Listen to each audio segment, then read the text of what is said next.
O ano de 2024 no futebol europeu começou com a chegada oficial do Vitor Roque no Barcelona. Isso aí causou muita expectativa em todos nós, não deu certo e ele foi pro Real Betis depois por empréstimo. Também tivemos a chegada do Marcos Leonardo no Benfica, que aterrissou, meteu uns golzinhos e já saiu dando um bom lucro aí pros encarnados. E dia 8 de janeiro tivemos uma das maiores tristezas do ano, o falecimento de Franz Beckenbauer, considerado por muitos o melhor defensor da história. É uma lenda do futebol que ganhou Copa do Mundo como jogador e como treinador. Foi tricampeão da Champions, ganhou 2 bolas de ouro, certamente um dos maiores da história. E depois o Bayern de Munique anunciou que estava aposentando o número 5 no clube em homenagem ao Franz. Também tivemos a perda do Zagallo, uma lenda do futebol brasileiro e um dos maiores seres humanos da história das Copas do Mundo, inclusive sendo o primeiro que ganhou como jogador e também como treinador. Vocês vão ter que me engolir! Outra notícia relevante foi a renovação de Carlo Ancelotti com o Real Madrid, botando fogo numa Premier League que estava muito disputada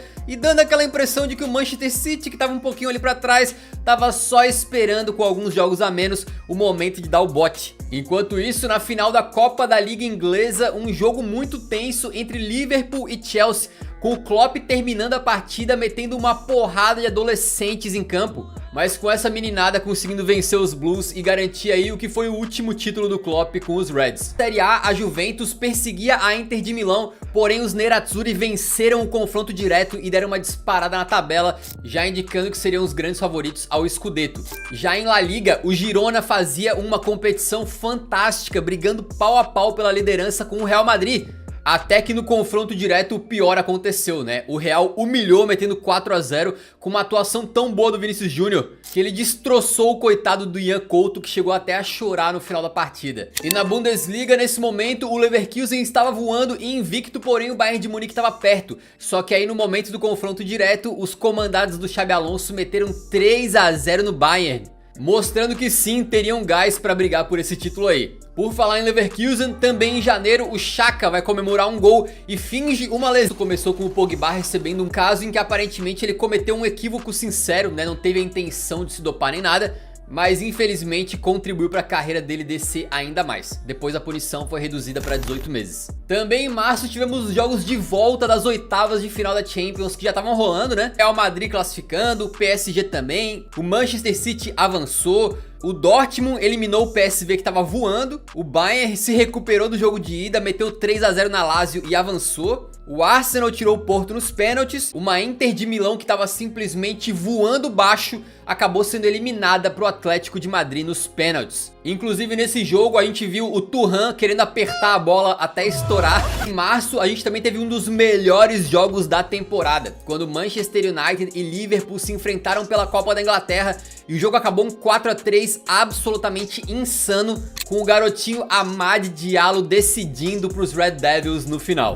No campeonato turco, fãs do Trabzonspor invadiram o campo para dar porrada nos jogadores do Fenerbahçe e o atleta Osayi Samuel foi pra porrada e foi registrada uma foto dele simplesmente dando soco num fã. Uma cena inusitada que depois virou até mural. A gente também teve o Endrick cravando seu primeiro gol pela seleção brasileira quando ele decidiu um amistoso contra a Inglaterra e depois acabou declarando aí que é fã do Bob Charlton. E até um apelido, né? Lá no Real Madrid os caras estão chamando o Endrick de Bob. E março também foi um mês espetacular para Cole Palmer, que tava numa fase absurda, chamando a atenção de todo mundo. E se teve uma hora que os maldosos falavam, pô, Palmer começa com P por causa de pênalti, né? Só faz gol de pênalti. Depois ele mostrou que não era bem assim, né? Era um cara diferenciado e calou a boca de muita gente. Abril chegou e com ele nós abrimos o mês aí com a final da Copa do Rei, onde o Bilbao venceu o Osasuna e saiu de uma fila de 40 anos sem um grande título. Já na Champions League, a gente teve as quartas de final,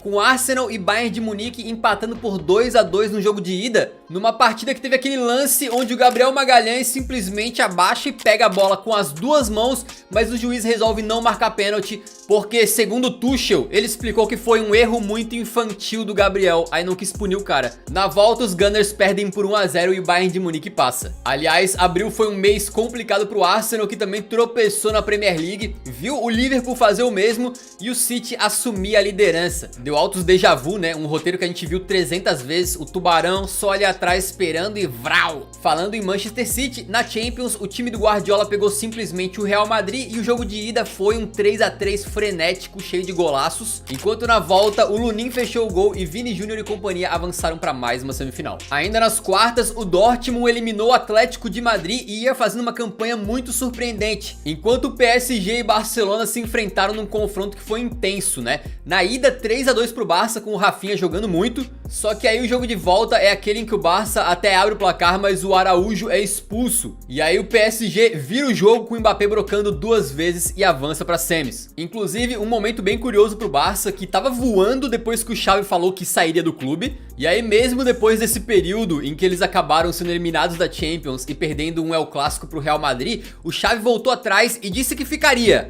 mas essa história não termina aqui, né? Na Série A, a Inter de Milão concretizou seu favoritismo e depois de uma vitória justamente sobre o rival Milan, acabou se sagrando campeã italiana com antecedência. E também com muita antecipação a gente viu o Bayer Leverkusen se sagrar campeão da Bundesliga. O time do craquinho Florian Wirtz, de Grimaldo e Frimpong simplesmente não perdeu nenhuma partida na campanha, que teve jogos simplesmente absurdos, onde uma vez depois da outra eles iam arrancando aí vitórias ou empates nos últimos momentos das partidas. Uma campanha histórica e impressionante que a gente contou com detalhes no nosso vídeo especial sobre esse Bayer Leverkusen. Para surpresa de 0 pessoas, o PSG se sagrou campeão da Ligue 1, mas com o seguinte detalhe: Kylian Mbappé, o maior artilheiro da história do clube e que tanto fez pelo Paris, acabou sendo vaiado no seu último jogo no Parque dos Príncipes. Essa é a famosa gratidão, né?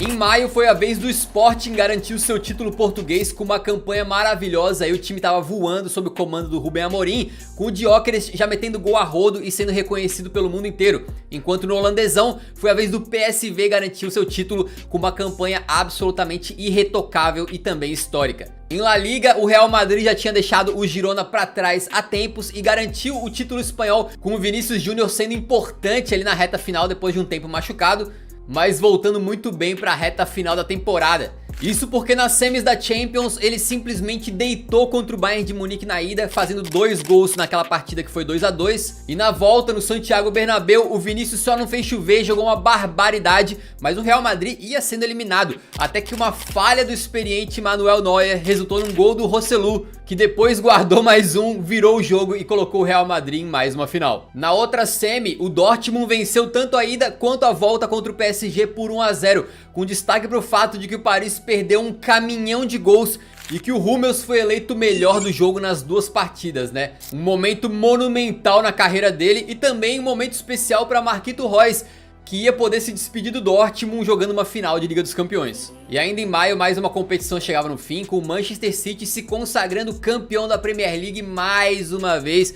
Foram 4 vezes consecutivas, coroando o que foi também uma baita temporada do Rodri, que em determinado momento chegou a ficar 74 jogos sem perder, a maior série invicta de um jogador na história do futebol de clubes. Uma invencibilidade que só caiu na final da Copa da Inglaterra, quando surpreendentemente o Manchester United venceu pra cima do City, o que também ajudou a dar uma sobrevida ao técnico Erik ten Hag. Ainda em maio chegava a final da Europa League num momento incrível, porque o Leverkusen ainda buscava a sua tríplice coroa de maneira invicta, mas faltou avisar a Atalanta, que com um show do Lookman, que meteu 3 gols, passou o carro pra cima do Bayer Leverkusen e conquistou apenas a 2ª taça importante na história do clube, mais de 60 anos depois da primeira.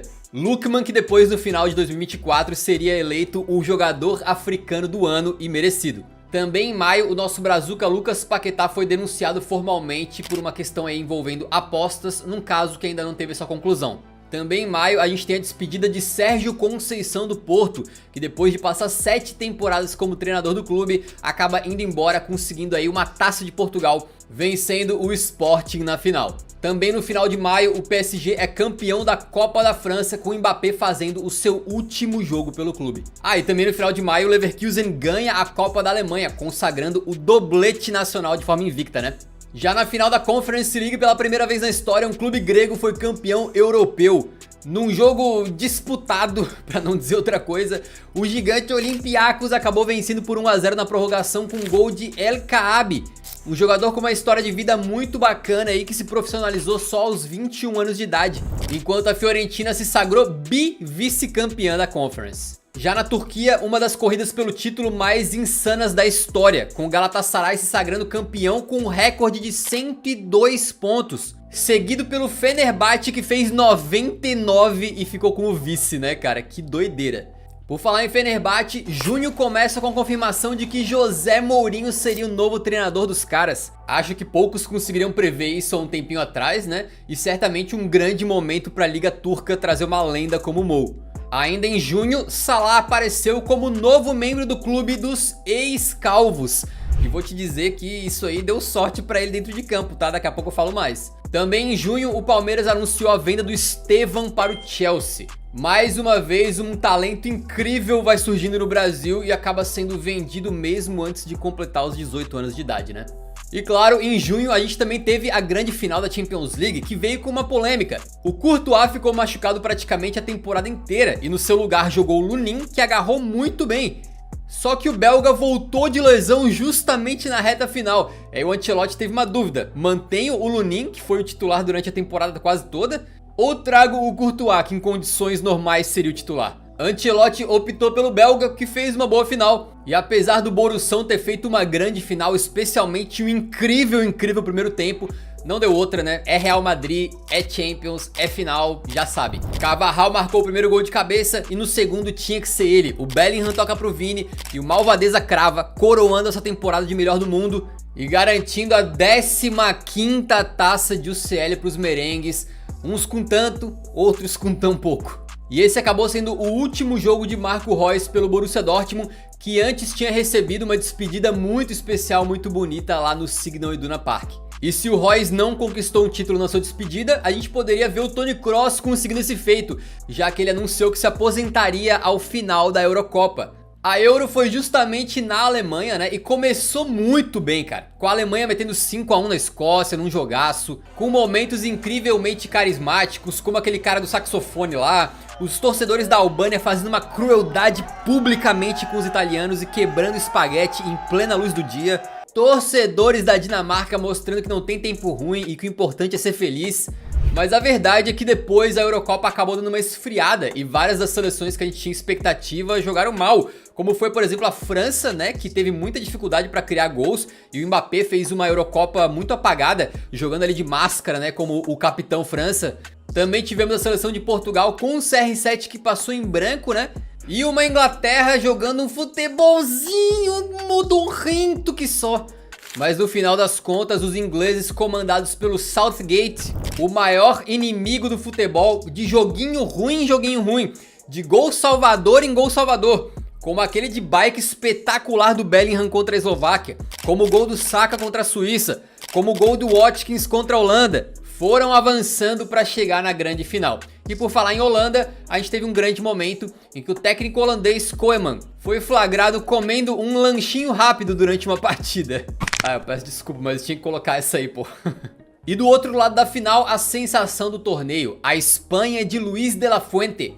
O famoso guarda-óculos conseguiu fazer esse time jogar o melhor futebol do torneio, com um meio campo muito entrosadinho ali de Rodri, Fabián Ruiz e Dani Olmo, e com um ataque jovem e empolgante, com Nico Williams numa ponta e Yamal na outra jogando absurdos. Eles lideraram o grupo, venceram a anfitriã Alemanha, despacharam a poderosa França, e na final o melhor time do torneio de fato venceu. Aliás, o futebol venceu, né? O Nico Williams marcou com passe do menino Yamal. Depois o gelado Cole Palmer empatou. Mas o Oyarzabal botou a fúria de novo na frente. Já no finalzinho do jogo, garantindo o 2 a 1 e o tetra para a seleção espanhola, que se tornou a maior vencedora da história das Eurocopas. Yamal, que explodiu pro mundo nessa temporada, foi eleito o melhor jogador jovem da competição, fez dancinha pra lá e pra cá, e que não só fez a comemoração do Neymar, mas depois também postou uma foto vestindo a camisa do Ney. E por falar em brasileiro, nesse mês também tivemos a Copa América, que foi uma grande decepção pra nós, né? Porque o Brasil acabou sendo eliminado para o Uruguai bem cedo e a campeã foi mais uma vez a Argentina de Messi e Dibu Martínez. Chegamos em julho e outra decepção acabou sendo a coisa todos os dias, beleza? Lewis Hamilton ganhou a sua primeira corrida desde 2020. Ah, não é pra falar isso no vídeo de futebol. Ah, tá bom. E no começo de julho, uma notícia muito esperada, o Gareth Southgate, depois de 8 anos à frente da Inglaterra e um bivice consecutivo da Eurocopa, anunciou que ia embora, depois não ia embora e agora foi embora. Ao final da temporada ele saiu e deu espaço para a chegada de Hansi Flick no Barcelona. O Flick que fez um trabalho fenomenal na sua época de Bayern de Munique, e o Bayern estava numa fase muito conturbada com o Thomas Tuchel e ele acabou saindo para a aposta dos caras no Vincent Kompany, que é um técnico muito jovem com ótimas ideias, mas que pegou todo mundo de surpresa porque ele vinha de um rebaixamento com o Burnley na Premier League. Na Itália, a Juventus estava triste com o Allegri e demitiu o homem 2 dias depois dele ganhar a Copa da Itália, num jogo que ele tava completamente descontrolado ali, tá? A velha senhora contratou como técnico o ítalo brasileiro Thiago Motta, que tinha feito um trabalho absurdo no Bolonha. Enquanto o excelente e polêmico, né, Antônio Conte estava chegando no Napoli. Já na Premier League, o Chelsea demitiu o Pochettino, mesmo ele tendo encerrado a temporada muito bem, e contratou o Enzo Maresca, que foi campeão da Championship com o Leicester. Já no Liverpool saiu o Klopp para a chegada de Arne Slot vindo do Feyenoord, o que poderia ser um período de transição para eles ali, mas acabou sendo muito melhor do que isso. E também se abriu a janela de transferências, exatamente, com alguns destaques sendo o Lukaku indo para a Itália mais uma vez trabalhar com o Conte, agora no Napoli. O Osimhen, insatisfeito no Napoli, indo parar de forma bem curiosa, emprestado para o Galatasaray. O Atlético de Madrid investindo pesado para trazer o Julian Álvares. E claro, as chegadas no Real Madrid de Endrick, a promessa brasileira que já estava acertada há um tempo, né? E de Kylian Mbappé, uma das transferências mais aguardadas da história e que tinha sido uma novela por anos, mas que se encerrou. Também tivemos o lendário zagueiro Pepe anunciando a sua aposentadoria aos 41 anos, depois de fazer uma Eurocopa absurda. Goste ou não dele, é um dos caras que mais entregou futebol